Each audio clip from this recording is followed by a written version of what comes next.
নমস্কার বন্ধুরা, আমার নতুন একটি ব্লগে তোমাদেরকে স্বাগত। তো আজকে চলে গিয়েছিলাম মোহনমলে মুঞ্জিয়া সিনেমাটা দেখতে, সেইটারই কিছু মুহূর্ত তোমাদের সাথে শেয়ার করতে চলেছি। আমার ভিডিও যদি তোমাদের ভালো লেগে থাকে তাহলে অবশ্যই ভিডিওটাতে একটা লাইক করে চ্যানেলটা সাবস্ক্রাইব করে দিও। আমি বড় ভ্লগ ভিডিও বানাই না, আমি সাধারণত শর্টসই বানাই, কিন্তু আমার ভিডিওতে যদি এই ভিডিওটায় যদি অন্তত 50টাও লাইক করো তোমরা, তাহলে আমি এরপর থেকে বড় ভ্লগ ভিডিও বানানোর চেষ্টা বানাবো। আমি অ্যাকচুয়ালি এনকারেজড হব যে হ্যাঁ তোমাদের ভালো লাগছে আমার ভিডিও দেখে। তো চলো ভিডিওটা প্রথম থেকে শেষ পর্যন্ত দেখো।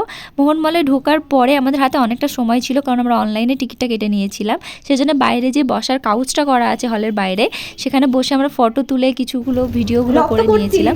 তো ভেতরে যেহেতু বেশি ভিডিও করতে দেবে না, সেই জন্য আমরা ভেতরে বেশি ভিডিও করিনি, জাস্ট একটাই ক্লিপ নিয়েছিলাম। তো আমাদের মুভি শেষ হয়ে যাওয়ার পরে আমরা ডাইরেক্ট নিচে চলে গেছিলাম, মলে বেশি ঘোরাঘুরি করিনি। তারপর ওখানে সামনে মোহনমলের সামনে একটা মোমোর দোকান আছে, খুব ভালো লাগে খেতে। ওখান থেকে মোমো খেয়ে চলে গেছিলাম বিশালে।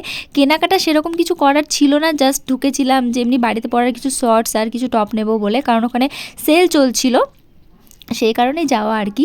তো সেখানে গিয়ে তোমাদেরকে একটা জিনিস দেখাই, এই লেহেঙ্গাটা দেখো।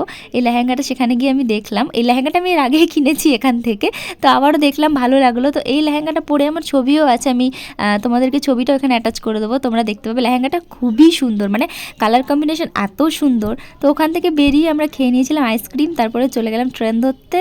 ট্রেনে করে চলে এলাম বাড়ি। ওর গাড়িটা অ্যাকচুয়ালি বহরমপুর স্টেশনেই রেখে দিয়েছিল, যেহেতু পরের দিন ওকে আবার ওর জবের জায়গায় ফিরতে হয়। তো বাই বাই।